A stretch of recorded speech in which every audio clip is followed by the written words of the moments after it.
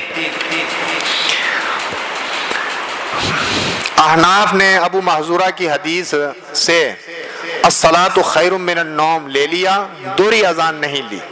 حدیث ایک ہے الصلاۃ خیر من النوم بھی ابو محذورہ والی حدیث میں ہے، وہ تو لے لیا قبول کر لیا، لیکن دوہری اذان ابو محذورہ والی حدیث میں دوہری اذان کا تذکرہ ہے وہ چھوڑ دی.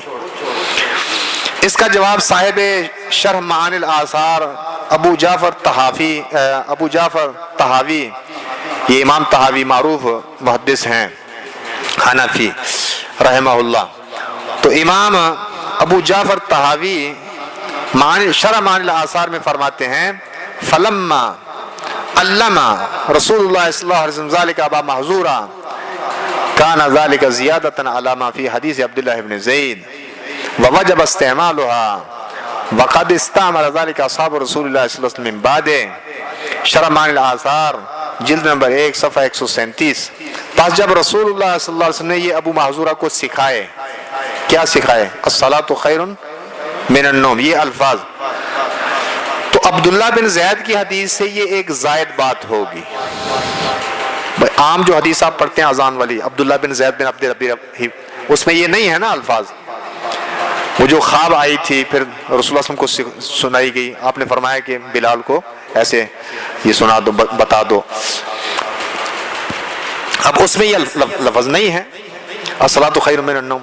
تو کیا فرمایا امام طحاوی نے کہ یہ زائد لفظ ہیں ابو محذورہ والی حدیث میں، تو عبداللہ بن زید کی حدیث سے یہ ایک زائد بات ہوگی جسے استعمال کرنا واجب ہے، اور اسے رسول اللہ صلی اللہ علیہ وسلم کے صحابہ نے آپ کے بعد استعمال کیا ہے. یعنی صحابہ اسی طرح اذان کہتے رہے فجر کی اذان میں الصلاۃ خیر من النوم. تو یہ زائد چیز کہاں سے لی؟ ابو محذورہ والی حدیث سے. مولانا عبد الرحمن مبارک پوری رحمہ اللہ فرماتے ہیں، جواب دیتے ہیں احناف کی اس بات کا. قلت فكذلك يقال ان الترجیح وان لم يكن في حديث عبد الله بن زيد فقد علمه رسول الله صلی اللہ علیہ وسلم ابا محذورہ بعد ذلك فلما علمه رسول الله صلی اللہ علیہ وسلم ذلك ابا محذورہ كان زیادة على ما في حديث عبد الله بن زيد فوجب استعماله. میں کہتا ہوں اسی طرح کہا جائے گا کہ ترجیح یعنی دوہری اذان اگرچہ عبداللہ بن زید کی حدیث میں نہیں، لیکن اس کے بعد یقیناً آپ صلی اللہ علیہ وسلم نے ابو محذورہ کو سکھائی. تو جب رسول اللہ صلی اللہ علیہ وسلم نے ابو محذورہ کو یہ سکھائی تو عبداللہ بن زید کی حدیث سے یہ ایک زائد بات ہوگی جسے قبول کرنا واجب ہے. نمبر 5 موقوف کو مرفوع پر ترجیح. موقوف کو مرفوع پر ترجیح. سیدنا علی رضی اللہ عنہ قیادت و امامت کے لیے کافی ہے، یہ عنوان میں نے قائم کیا. بخاری صفحہ 193 پر ابن عباس رضی اللہ عنہ کی حدیث ہے، وہ فرماتے ہیں ان اول جمعۃ جمعت بعد جمعۃ فی مسجد رسول اللہ صلی اللہ علیہ وسلم فی مسجد عبد القیس بجواسہ من البحرین. سب سے پہلا جمعہ جو رسول اللہ صلی اللہ علیہ وسلم کی مسجد میں جمعہ کے بعد پڑھا گیا، رسول اللہ صلی اللہ علیہ وسلم کی مسجد میں جمعہ پڑھنے کے بعد جو سب سے پہلا جمعہ کسی اور جگہ پڑھا گیا، عبد القیس کی مسجد بحرین کی بستی جواسہ میں پڑھا گیا. کہاں؟ جواسہ بستی میں. امام بخاری اس پر باب قائم کیا. امام بخاری نے باب الجمعۃ فی القری والمدن، کہ بستیوں اور شہروں میں جمعہ پڑھنے کا بیان. اور ابو داود نے باب الجمعۃ فی القرى باب قائم کر کے یہ حدیث ذکر کی ہے. قال حدثنا عثمان بن ابي شيبه ومحمد بن عبد الله المخرمي لفظه قال حدثنا وكيع عن ابراهيم بن طهمان عن ابي جمره عن ابن عباس قال ان اول جمعه جمعت في الاسلام بعد جمعه جمعت في مسجد رسول الله صلى الله عليه وسلم بالمدينه لا جمعه جمعت بجوسا قريه من قرى البحرين قال عثمان قريه من قرى عبد القيس. سنن ابی داود حدیث نمبر 1068. اس میں امام ابو داؤد کے استاد امام عثمان بن ابی شیبہ کا قول بھی آخر میں ہے. قریۃ من قرى عبد القیس کیا ہے؟ بستی. کہ جواسہ عبد القیس کی بستیوں میں سے ایک بستی ہے. بخاری کی ذکر کردہ حدیث پر حاشیہ 8 میں اسی حدیث کا جواب دیتے ہوئے فرماتے ہیں محشی وَلَئِنْ سَلَّمْنَا أَنَّا قَرِيَةٌ فلیست فی الحدیث انہ صلی اللہ علیہ وسلم اطلع علی ذلك واقرهم علیہ. ثم استدل ابو حنیفہ بما رواه عبد الرزاق عن علی رضی اللہ عنہ قال لا جمعۃ ولا تشریق الا فی مصر جامع. آگے فرمایا وقال قال ابن الحمام وکفى بعلی رضی اللہ عنہ قدوۃ و امامۃ. یہ عنوان بھی میں نے انہی الفاظ سے لیا جو عنوان قائم کیا. یہ بات کہ اگر ہم تسلیم کر بھی لیں کہ وہ جواسہ بستی ہے تو حدیث میں یہ نہیں ہے کہ آپ صلی اللہ علیہ وسلم کو اس کی اطلاع بھی ہوئی اور آپ نے ان کو اس پر ثابت بھی رکھا. بڑی ہی عجیب بات ہے. اگر نبی صلی اللہ علیہ وسلم کو اطلاع نہیں ہوئی تو اللہ تعالیٰ کو تو اطلاع ہو گئی تھی. پھر اللہ تعالیٰ نے کیوں وحی نازل کر کے اس پر پابندی نہ لگوا دی؟ اس طرح کی حدیث کا حکم تقریری ہے جیسا کہ بخاری و مسلم میں ہے. حدثنا ابو بکر بن ابی شیبہ و اسحاق بن ابراہیم قال اسحاق اخبرنا وقال ابو بکر حدثنا سفیان عن عمرو عن عطاء عن جابر قال كنا نازل والقرآن ينزل زاد اسحاق قال سفیان لو كان شيئا ينهى عنه لنهانا عنه القرآن. صحیح البخاری 5207 اور صحیح مسلم 1440 واللفظ لہ. جابر فرماتے ہیں ہم عزل کرتے تھے اور قرآن نازل ہوتا تھا. اسحاق نے زیادہ کیا کہ سفیان نے کہا یعنی اگر یہ ممنوع چیز ہوتی کیا عزل تو قرآن ہمیں اس سے منع کر دیتا. قرآن اس سے منع کر دیتا. اور ابن ابی شیبہ میں ہے حدثنا عبداللہ ابن ادریس عن شعبہ عن عطاء ابن ابی میمونہ عن ابی رافع عن ابی ہریرہ انہم کتبوا الى عمر یسألونہ عن الجمعہ فکتب جمعوا حیث کنتم. ابن ابی شیبہ حدیث نمبر 5068. قال البانی و اسناد صحیح علی شرط الشیخین انظر الضعیفہ تحت الرقم 917. عمر رضی اللہ عنہ سے مسئلہ پوچھا. عمر کی طرف خط لکھا لوگوں نے, مسئلہ پوچھتے تھے جمعہ کے بارے میں, تو عمر رضی اللہ عنہ نے کیا جواباً لکھا؟ جمعوا حیث کنتم, تم جہاں بھی ہو کیا کرو, جمعہ قائم کرو. اب اگر کوئی کہے کہ ہمیں عمر رضی اللہ عنہ قیادت و امامت کے لیے کافی ہے تو مسئلہ حل ہو جائے گا. عمر رضی اللہ عنہ والی موقوف روایت تو ثابت ہے, یہ جو ابھی ہم نے پیش کی ہے. البانی کا بھی میں نے پیش کر دیا, انہوں نے فرمایا کہ سند اس کی علی شرط شیخین صحیح ہے. اگر بالفرض علی رضی اللہ عنہ والی روایت موقوف بھی ثابت ہو جائے کہ وہ بھی ثابت ہے علی رضی اللہ عنہ والی, تو آخر اختلاف کی صورت میں قرآن و سنت کی طرف ہی لوٹنا پڑے گا نا. کہ ایک طرف علی رضی اللہ عنہ کیا کہہ رہے ہیں کہ جمعہ بستیوں میں نہیں, اور عمر رضی اللہ عنہ کیا فرمائیں کہ جہاں بھی تم ہو پڑھو. عمر رضی اللہ عنہ والی روایت تو ثابت ہے ان کا قول. مان لو کہ علی رضی اللہ عنہ والا قول بھی ثابت ہے, تو پھر اختلاف ہو گیا نا دو صحابیوں کے درمیان. کوئی اگر کہے کہ ہمیں علی رضی اللہ عنہ قیادت و امامت کے لیے کافی ہیں کہ بہت بڑے قائد ہیں, بہت بڑے امام ہیں, دوسری طرف کوئی کہے کہ ہمیں عمر رضی اللہ عنہ قیادت و امامت کے لیے کافی ہیں, مسئلہ حل ہو جائے گا.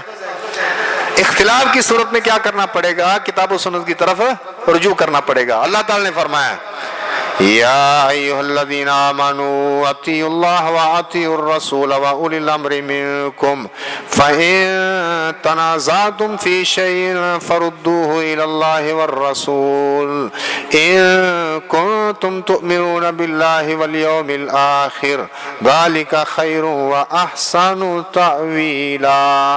سورۃ النساء آیت نمبر 59۔ حافظ ابن حجر رحمہ اللہ کی فیصلہ کن بات، حافظ ابن حجر رحمہ اللہ نے فتح الباری میں اس مقام پر کیا ہی فیصلہ کن بات کی ہے، فرماتے ہیں فَلَمَّا اخْتَلَفَ الصَّحَابَةُ وَجَبَ الرُّجُوعُ إِلَى الْمَرْفُوعِ فَلَمَّا اخْتَلَفَ الصَّحَابَةُ وَجَبَ الرُّجُوعُ إِلَى الْمَرْفُوعِ، اور جب صحابہ کے درمیان اختلاف پیدا ہو تو مرفوع حدیث کی طرف لوٹنا واجب ہے۔ نمبر 6، ضعیف و منکر اور بے سروپا روایات سے صحیح احادیث کا ابطال۔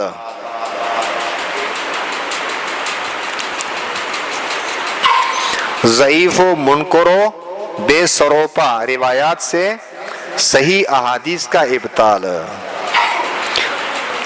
ہاں جی، کتے کا جھوٹا برتن، مسلم صفحہ 137 پر ابو ہریرہ رضی اللہ عنہ کی حدیث ہے، وہ کہتے ہیں رسول اللہ صلی اللہ علیہ وسلم نے فرمایا اذا ولغ الکلب فی اناء احدکم فلیرکہ ثم لیغسلہ 7 مرات،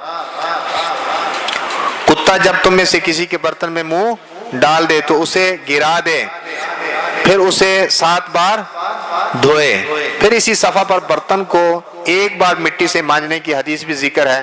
امام نووی رحمہ اللہ اس مسئلہ کی شرح میں لکھتے ہیں وفیہ وجوب غسل نجاست ولوغ الکلب 7 مرات وہذا مذہبنا ومذہب مالک واحمد والجماہیر وقال ابو حنیفہ یکفی غسلہ 3 مرات واللہ اعلم۔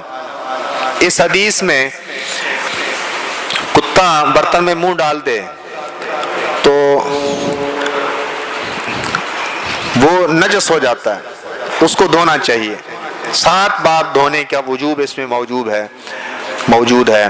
یہ ہمارا مذہب ہے کہ 7 بار دھونا چاہیے، مالک، احمد اور جمہور علماء کا، جبکہ امام ابو حنیفہ نے فرمایا کہ 3 مرتبہ دھونا کافی ہے۔ تو یہ واللہ عالم، یہ بات کس نے نقل کی؟ امام نووی نے۔ نووی کی اس بات پر محشی لکھتا ہے وَدَلِيلُهُ الْحَدِيثُ الَّذِي أَوْرَدَهُ ابن عدی فی الکامل عن ابی ہریرہ مرفوعا من شاء فلیطال ثم، کہ اس کی دلیل، کس کی دلیل؟ امام ابو حنیفہ رحمہ اللہ کی بات کی دلیل کہ 3 بار دھونا کافی ہے، وہ حدیث ہے جو ابن عدی نے الکامل میں ابو ہریرہ سے مرفوعاً ذکر کی ہے، جو چاہے وہاں مطالعہ کر لیں۔ محشی کو بھی خبر تو ہوگی کہ الکامل میں ہمارے امام کی دلیل منکر روایت ہے، لیکن صرف اتنا کہہ دیا کہ جو چاہے وہاں سے مطالعہ کر لے۔ الکامل کی عبارت ملاحظہ فرمائیں۔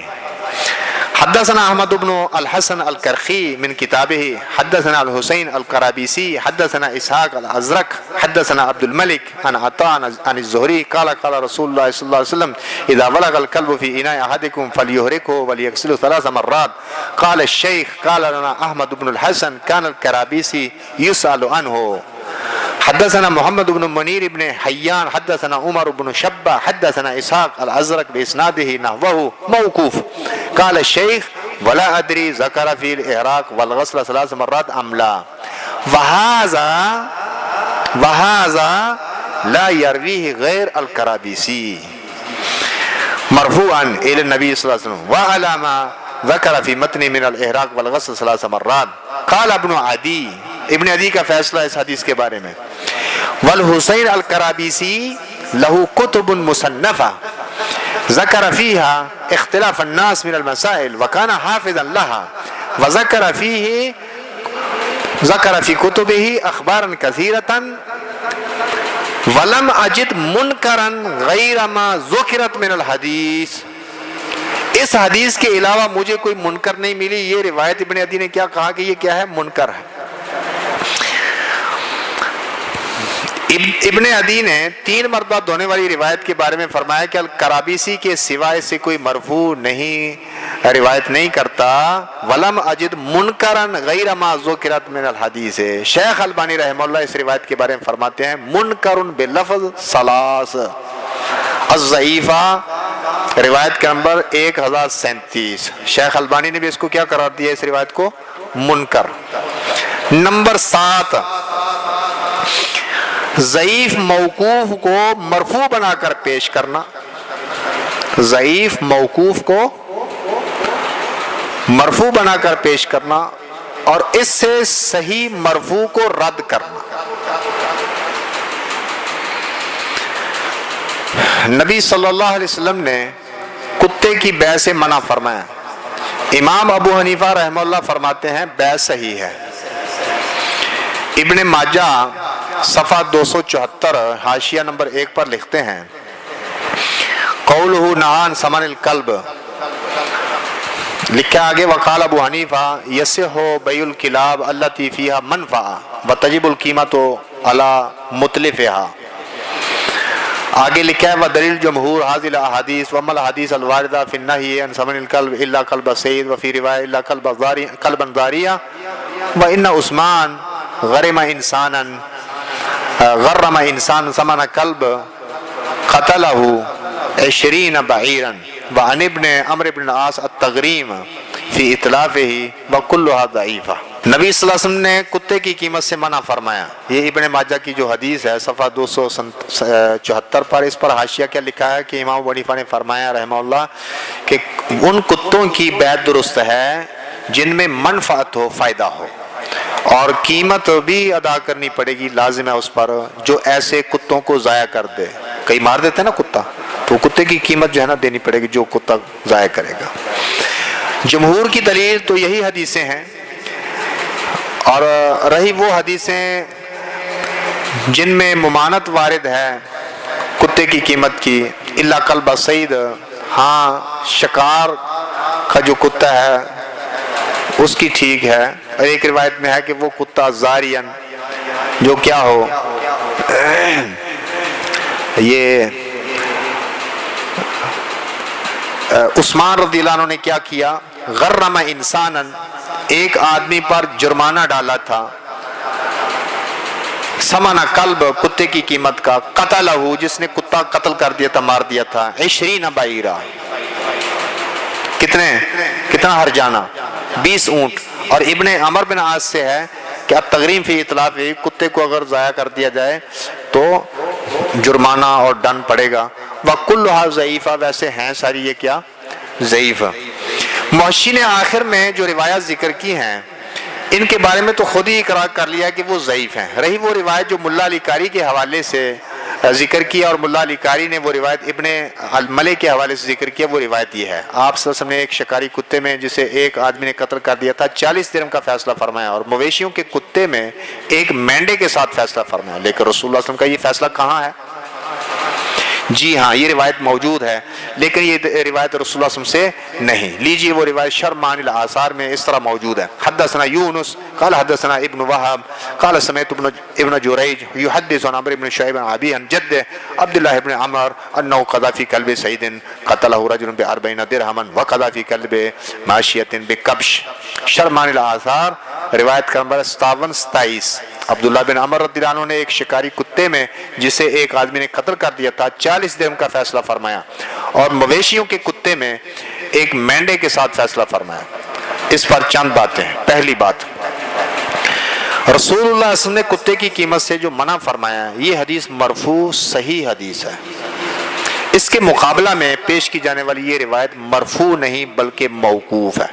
پہلی بات کیا ہے کہ یہ موقوف ہے. کس کے مقابلے میں؟ رسول اللہ صلی اللہ علیہ وسلم کی صحیح مرفوع حدیث کے مقابلے میں. نمبر 2، پھر یہ موقوف بھی صحیح نہیں.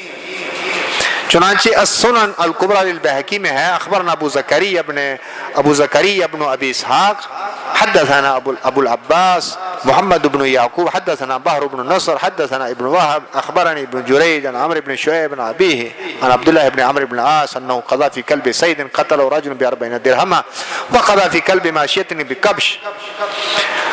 آگے کیا لکھا ہے؟ ہذا موقوف وابن جریج لا يرون له سماعا من غیر عمر قال بخاری رحمہ اللہ لم يسمعه. یہ موقوف ہے اور وہ یعنی محدثین ابن جریج کا عمر سے سماع نہیں دیکھتے. بخاری رحمہ اللہ نے فرمایا اس نے اس سے نہیں سنا.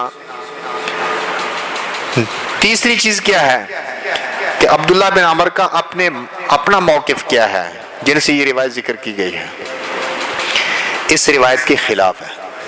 چنانچہ السنن الکبری للبیہقی میں ہے وقد اخبرنا ابو بکر محمد بن ابراہیم الفارسی انبا ابراہیم بن عبداللہ الاصبہانی حدثنا محمد بن سلیمان بن فارس حدثنا البخاری قال حدثنا قتیبہ حدثنا حشیم بن عیال بن عطاء اسماعیل هو ابن جستاس انه سمع عبد الله بن عمر قضى في كلب الصيد 40 درهما. قال البخاري وهذا حديث لم يتابع عليه. قال الشيخ والصحيح عن عبد الله بن عمر خلاف هذا. السنن الكبرى للبيهقي 11016 نمبر روایت. امام بخاری نے فرمایا یہ ایک ایسی حدیث ہے جس کی مطابقت نہیں کی گئی. شیخ نے فرمایا اور عبداللہ بن عمر سے جو صحیح ثابت ہے وہ اس کے برعکس ہے. نمبر 8 موہوم خیالات و آراء اور فقہی تکنیک. امام ابو حنیفہ رحمہ اللہ کا موقف بے اصل روایت پر. التقریر للترمذی صفحہ 27 پر مولانا محمود حسن لکھتے ہیں اختلف اہل العلم فی القراءۃ فی صلاۃ الکسوف. اتفق الامامان السیدان ابو حنیفہ والشافعی رحمہ اللہ والشافعی رحمہ اللہ علی ترک القراءۃ بالجہر فی الکسوف بقولہ علیہ السلام صلاۃ النہار اجماع وترک المقلدون امامہم. ترک الاحناف ابا حنیفہ رحمہ اللہ والشوافع الشافعیہ رحمہ اللہ وقالوا بالجہر. صلاۃ الکسوف میں قرات میں اہل علم کے درمیان اختلاف ہے. دو سعادت مند ائمہ ابو حنیفہ و شافعی نے کسوف میں آپ علیہ السلام کے فرمان دن کی نماز اجماع یعنی سری ہے کی وجہ سے جہرن قرات کے ترک پر اتفاق کیا. کس نے؟ امام ابو حنیفہ رحمہ اللہ اور امام شافعی رحمہ اللہ. دونوں کیا کہتے ہیں کہ کیا ہوگی؟ قرات سری ہوگی. کس میں؟ صلاۃ کسوف میں. صلاۃ الکسوف میں قرات میں اہل علم کے درمیان اختلاف ہے. دو سعادت مند ائمہ ابو حنیفہ و شافعی نے کسوف میں آپ علیہ السلام کے فرمان دن کی نماز اجماع یعنی سری ہے کی وجہ سے جہرن قرات کے ترک پر اتفاق کیا اور مقلدین نے اپنے اماموں کو چھوڑ دیا.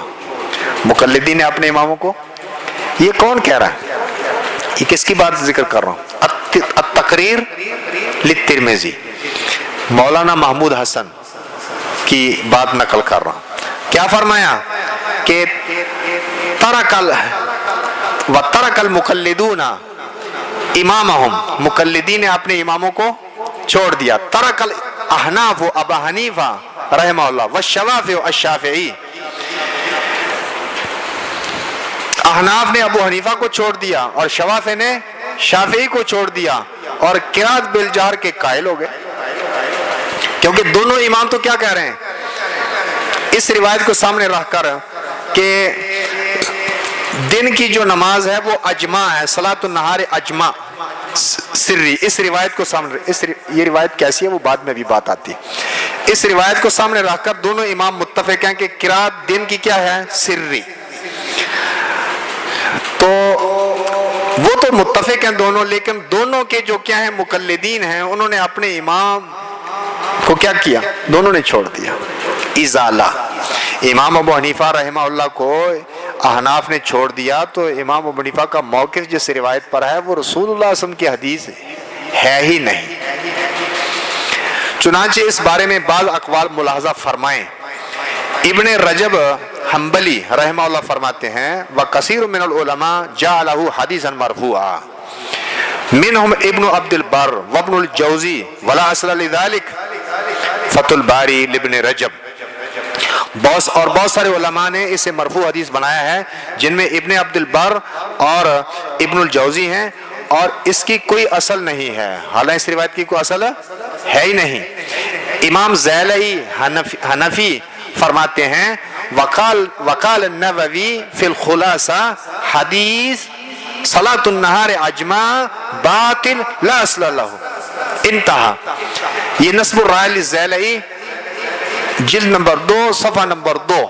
امام زیلعی نے یہ امام نووی کی بات نقل کی کہ قال النووی فی الخلاصہ حدیث صلاۃ النہار اجمع باطل لا اصل لہ، اور نووی نے الخلاصہ میں کہا ہے کہ حدیث صلاۃ النہار اجمع باطل ہے، اس کی کوئی اصل نہیں.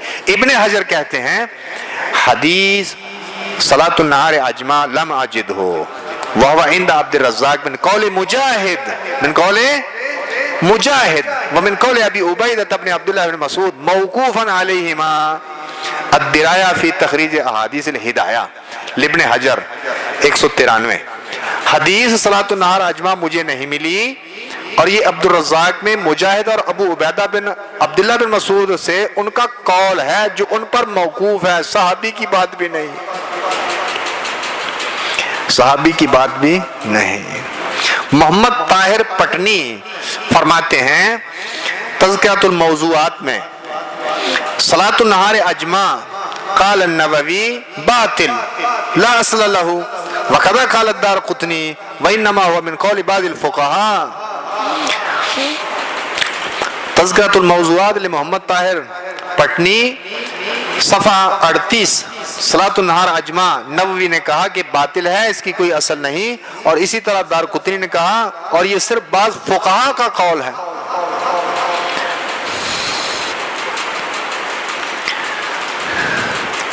تکنیک چھوڑ دوں یا فقہی تکنیک بھی کوئی ذکر کر دوں یا چھوڑ دوں؟ استنجا کی فقہی تکنیک. حدیث کے مطابق استنجا میں چونکہ دائیں ہاتھ کا ذکر کو لگانا منع ہے، عضو تناسل کو، شرمگاہ کو دائیں ہاتھ کا لگانا منع ہے، اور دائیں ہاتھ سے استنجا بھی منع ہے. تو دائیں ہاتھ سے استنجا کی ایک تکنیک محشی نے بتا دی، ملاحظہ فرمائیں. نسائی صفحہ 11 پر حاشیہ نمبر 2 کے تحت وسیع احمد صورتی لکھتے ہیں فَإِن قُلْتَ اِذَا نُهِيَ عَنْ مَسِّ الذَّكَرِ بِالْيَمِينِ وَعَنِ الِاسْتِنْجَاءِ بِهَا فَكَيْفَ يَسْتَنْجِي بِحَجَرٍ صَغِيرٍ قُلْتُ الْأَكْثَرُ أَنَّهُ يُمْسِكُ الْحَجَرَ بِيَمِينِهِ وَيُمْسِكُهُ بِيَسَارِهِ وَيَمْسَحُ الْحَجَرَ وَلَا يُحَرِّكُ الْيَمِينَ. پس اگر آپ کہیں کہ جب ذکر کو دائیں ہاتھ سے چھونا منع ہے اور اس سے استنجا بھی منع ہے، تو پھر چھوٹے پتھر سے استنجا کس طرح کرے گا؟ میں کہتا ہوں اکثر اس پر ہیں کہ پتھر کو اپنے دائیں ہاتھ سے پکڑے اور اسے یعنی ذکر کو اپنے بائیں ہاتھ سے پکڑے اور اس یعنی ذکر کو پتھر پر پھیر دے اور دائیں ہاتھ کو حرکت نہ دے. بالش سے زائد مسواک، بالش سے زائد مسواک. صفحہ 6 پر محمد تھانوی کی تقریر قولہ یشوس فاہ بالسواک الخ ینبغی اللہ یکون السواک زائدا علی قدر الشبر لأن علی الزائد علی هذا القدر یعقد الشیطان فیذهب ببرکہ. انتہا بالفاظہ. حاشیہ میں بھی لفظ جو ہے نا یاقدی ہے، لیکن شاید یہ کتابت کی غلطی ہو اور لفظ اصل کیا ہوں یقعدو. تو پھر معنی کیا بنا؟ یہ جو حدیث میں آتا ہے یشوس فاہ بالسواک، رسول اللہ صلی اللہ علیہ وسلم منہ میں مسواک ملتے تھے. اس پر حاشیہ لگایا ہے ینبغی مناسب یہ ہے اللہ یکون السواک زائدن علی قدر الشبر، کہ ایک بالش سے مسواک زیادہ نہیں ہونی چاہیے. کیوں؟ لأن علی الزائد علی هذا القدر، کیونکہ اس سے زائد جو ہوگی نا تو اس پر شیطان بیٹھ جاتا ہے. فیذهب بالبرکہ، تو وہ برکت پھر ختم کر دیتا ہے. تو بالش سے زائد نہیں ہونی چاہیے، اس پر کیا بیٹھ جائے گا؟ شیطان بیٹھ جائے گا. عدم رفع یدین پر عبداللہ بن زبیر سے مروی موہوم روایت سے استدلال، رفع یدین منسوخ نہیں۔ معروف حنفی عالم مولانا عبد الحی لکھنوی کا فیصلہ، صفحہ 171 صفحہ 171 باب رفع الیدین اذا کبر و اذا رکع و اذا رفع میں ابن عمر کی حدیث میں یہ لفظ وکان یفعل ذلک حین یکبر للرکوع کے تحت حاشیہ نمبر 1 میں لکھتے ہیں وعند ابی حنیفہ رحمہ اللہ واصحابہ لا يرفع یدیہ الا فی التکبیرۃ الاولی والدلیل علیہ ان عبداللہ بن زبیر رضی اللہ عنہما رأى رجلا يرفع یدیہ فی الصلاة عند الرکوع وعند رفع راسه من الرکوع فقال لا تفعل فإن هذا شيء فعله رسول اللہ صلی اللہ علیہ وسلم ثم تركه، البخاری صفحہ 171 حاشیہ نمبر 1۔ اس کے بعد یہ بات سمجھ آ گئی آپ کو؟ جو عربی عبارت میں نے پڑھی سب کو سمجھ نہیں آئی؟ امام ابو حنیفہ اور ان کے اصحاب کے نزدیک کیا ہے کہ رفع یدین جو ہے نا صرف پہلی تکبیر میں کرے گا۔ دلیل اس کی کیا ہے؟ عبداللہ بن زبیر رضی اللہ عنہما نے ایک آدمی کو نماز میں رکوع کے وقت اور رکوع سے اٹھتے وقت اپنا سر اٹھاتے وقت رفع یدین کرتے دیکھا تو عبداللہ بن زبیر نے فرمایا لا تفعل، نہ کر، فإن هذا شيء، کیونکہ یہ ایسی چیز ہے فعلہ رسول اللہ صلی اللہ علیہ وسلم ثم ترکہ، رسول اللہ صلی اللہ علیہ وسلم نے کی پھر اسے چھوڑ دیا۔ سمجھ آگی بات کی؟ تو کیا معنی کہ یہ منسوخ ہو چکی، عبداللہ بن زبیر نے روک دیا رضی اللہ عنہما، ایک آدمی کو روک دیا کہ پہلے رسول اللہ صلی اللہ علیہ وسلم نے یہ کی، بعد میں کیا کی؟ رسول اللہ صلی اللہ علیہ وسلم نے اسے چھوڑ دیا تھا۔ اس کے بعد صاحب حاشیہ نے ابن عمر کے بارے میں 2 روایتیں ذکر کی ہیں، ایک ترک رفع یدین کی اور دوسری اثبات رفع یدین کی۔ پھر اول الذکر کو صحیح قرار دیا، کس کو؟ ترک رفع یدین والی، اور ثانی ذکر کون سی؟ اثبات رفع یدین، جس کو عبداللہ بن عمر رضی اللہ عنہما رسول اللہ صلی اللہ علیہ وسلم سے روایت بھی کرتے ہیں، اس احتمال سے رد کر دیا کہ ہو سکتا ہے وہ ابن عمر کے نزدیک اس کے نسخ کی حجت قائم ہونے سے پہلے کی ہو۔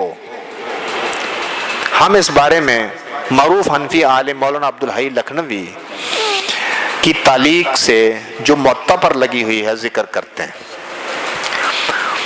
ومنہ عبداللہ بن الزبیر کما حکاہ صاحب النہایہ وغیرہ من شراح الہدایہ انہ رأى رجلا يرفع يديه في الصلاة عند الركوع وعند الرفع فقال له لا تفعل فإن هذا شيء فعله رسول الله صلى الله عليه وسلم ثم تركه۔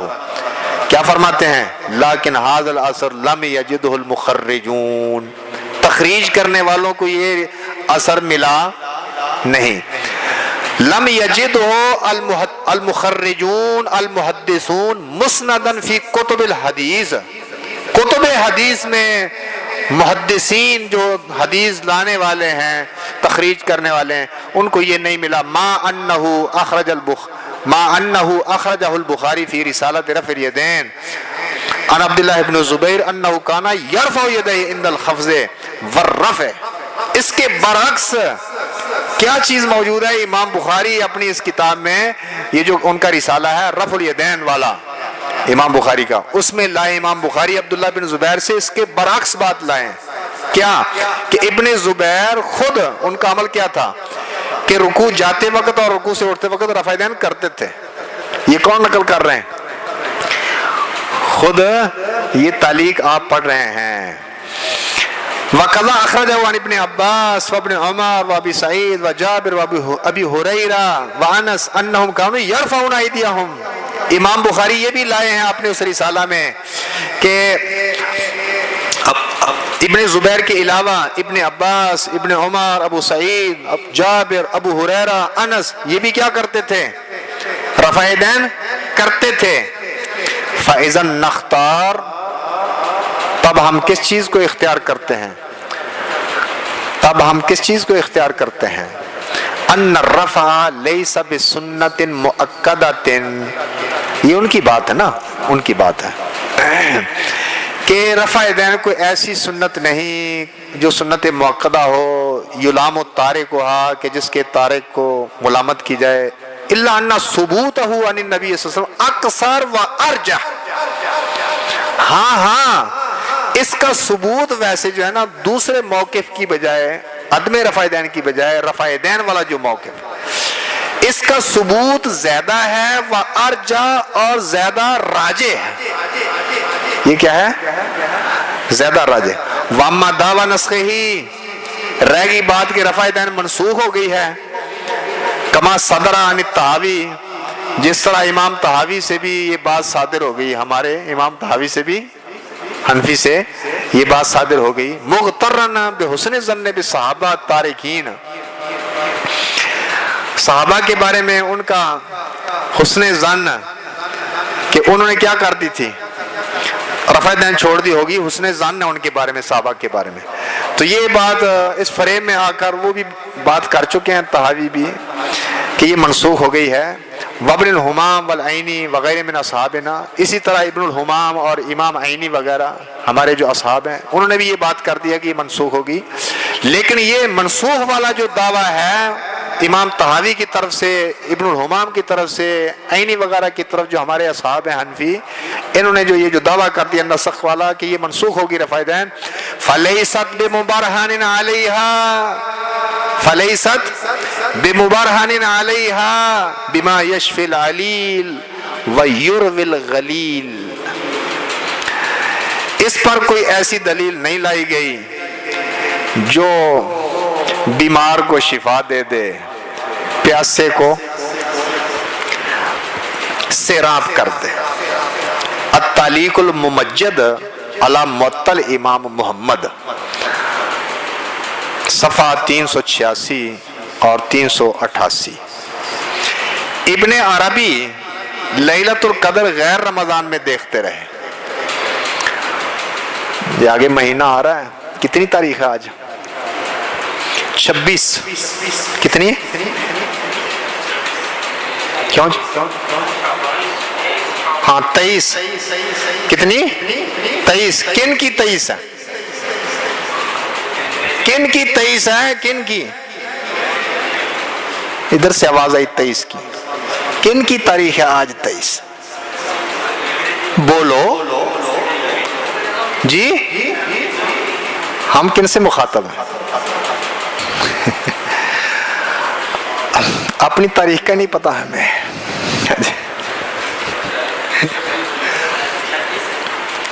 ہاں آج 26 تاریخ ہے۔ ایک تاریخ تو یہ ہے نا جو ہم اس وقت پوچھ رہے ہیں کون سی تاریخ ہے، ایک اور تاریخ ہے، کہتے ہیں تاریخ میں لکھا ہے، اس کے بارے میں مجھے ایک شعر یاد آ گیا، وہ کہہ دوں؟ نہ تاریخ سے واقف، نہ تاریخ سے واقف، نہ دین حق کو پہچانا، نہ تاریخ سے واقف نہ دین حق کو پہچانا، حلوے مانڈے کھا کر کہلوانے لگے مولانا۔ ابن عربی آج شعبان کی 26 تاریخ ہے، 1438 ہجری ہے، اور دن آج کون سا ہے؟ منگل۔ ابن عربی لیلۃ القدر غیر رمضان میں دیکھتے رہے۔ امام ابو حنیفہ بھی ابن عربی کے موقف پر، چنانچہ الترمذی صفحہ 284 میں مولانا انور شاہ کاشمیری لکھتے ہیں، وفی روایت مشہورۃ عن ابی حنیفہ انہا دائرۃ فی السنۃ کلھا،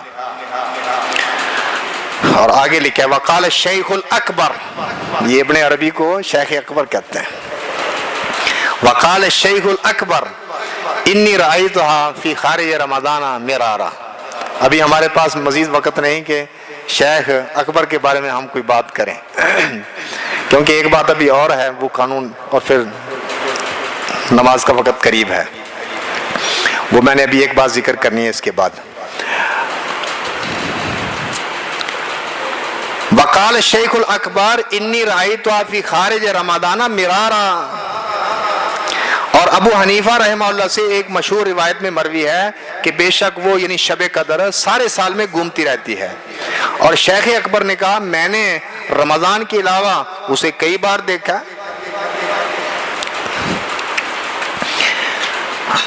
آخری بات، خواب۔ خواب، درود پڑھنے پر سجدہ صاحب، درود پڑھنے پر، یہ پہلے تشہد میں درود پڑھنے پر کیا کہتے ہیں؟ سجدہ صاحب پڑھ جاتا ہے۔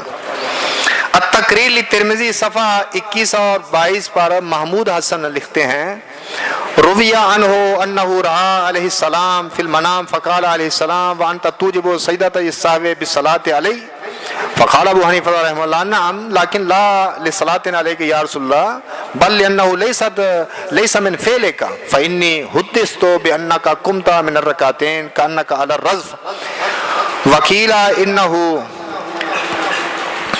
قال له علیہ السلام فی الجواب لا للصلاۃ علیک بل للنسیان فی الصلاۃ علیک.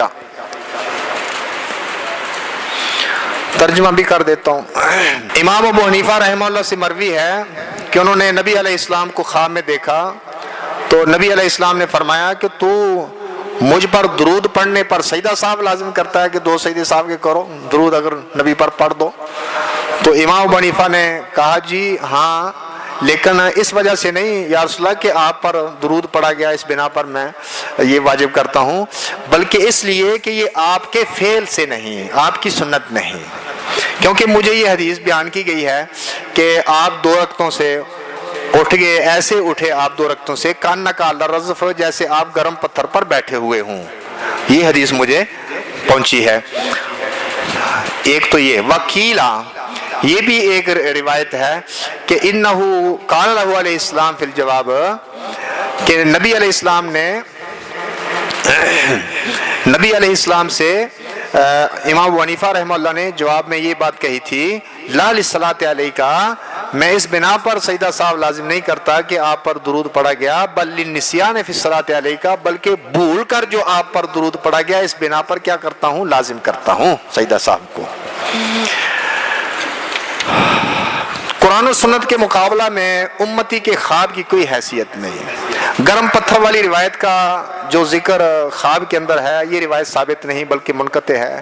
ترمذی میں یہ روایت اس طرح ہے حدثنا محمود بن غیلان قال حدثنا ابو داود هو الطیالسی قال حدثنا شعبہ قال اخبرنا سعد بن ابراہیم قال سمعت ابا عبیدہ بن عبد الله بن مسعود يحدث عن ابيه قال كان رسول الله صلى الله عليه وسلم اذا جلس في الركعتين الاوليين كانه للرغف قال شعبة ثم حرك سعد شفتيه بشيء فاقول حتى يقوم فيقول حتى يقوم. هذا حديث حسن الا ان ابا عبیدہ لم يسمع من ابيه والعمل على هذا عند اهل العلم يختارون الا يطيل الرجل القعود في الركعتين الاوليين ولا يزيد على التشهد شيئا في الركعتين الاوليين وقالوا ان زاد على التشهد فعليه سجدة السهو هكذا روي عن الشعبي وغيره. یہ جو روایت ابھی آپ نے سنی ہے ابو عبیدہ عبداللہ بن مسعود رضی اللہ عنہ کے بیٹے اپنے باپ سے روایت کرتے ہیں کہ رسول اللہ صلی اللہ علیہ وسلم پہلی 2 رکعتوں میں جب بیٹھتے تھے تو ایسے ہوتے گویا گرم پتھر پر بیٹھے ہوئے ہیں. یہ روایت ذکر کر کے خود ہی کیا لکھا ہے جامع ترمذی میں، یہ روایت کا نمبر 366 ہے ترمذی کی.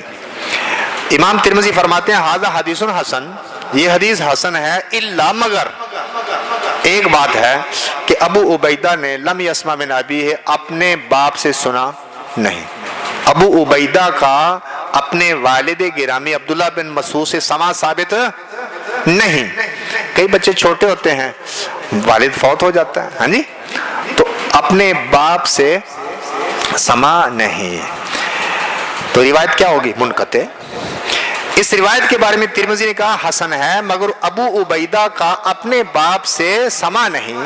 محققین نے ترمذی کی تحسین کئی دیگر مقامات کی طرح یہاں بھی قبول نہیں کی. یہ جو حسن کہہ دیا نا یہ قبول نہیں، امام ترمذی کا حسن کہنا، خود ہی کہہ دیا کہ یہ روایت کیا ہے، سماع نہیں ہے، تو پھر حسن کیسے ہوگی. شیخ البانی فرماتے ہیں ان الحدیث المذکور ضعیف لا يصح الاحتجاج به لانه من روایت ابی عبیدہ بن عبد الله بن مسعود عن ابیه ولم يسمع منه كما تقدم ذلك مرارا. اخرج اصحاب السنن الا ابن ماجه والحاکم والبیہقی والطیالسی واحمد من طرق عن سعد بن ابراہیم عنه وقال الحاکم صحیح على شرط الشیخین وتعقبه الذهبی بقوله ينظر هل سمع سعد من ابی عبیدہ وهذا ليس بشيء فقد صرح سعد بن سماع من ابي عبيدة في روايه الطيالسي والترمذي وهو يرويه عنه وكذا صر به في روايه لاحمد وانما علته الحقيقيه. حقيقي علت کیا ہے، ما اشرنا اليه آنفا وقد ذكرها الترمذي ايضا حيث قال هذا حديث حسن الا ان ابا عبيدة لم يسمع من ابيه. تو روایت منقطع ہے۔ ویسے کیا پہلے تشہد میں درود پڑھ سکتے ہیں؟ جب یہ آیت نازل ہوئی نا سورۃ الاحزاب کی، ان اللہ یا ایھا الذین آمنوا ان اللہ وملائکتہ یصلون علی النبی ان اللہ وملائکتہ یصلون علی النبی یا ایھا الذین آمنوا صلوا علیہ وسلموا تسلیما۔ اللہ اور فرشتے، اللہ کے فرشتے نبی پر صلات بھیجتے ہیں، اے لوگوں جو ایمان لائے ہو صلو علیہ وسلموا تسلیما، تم بھی آپ پر کیا کہو؟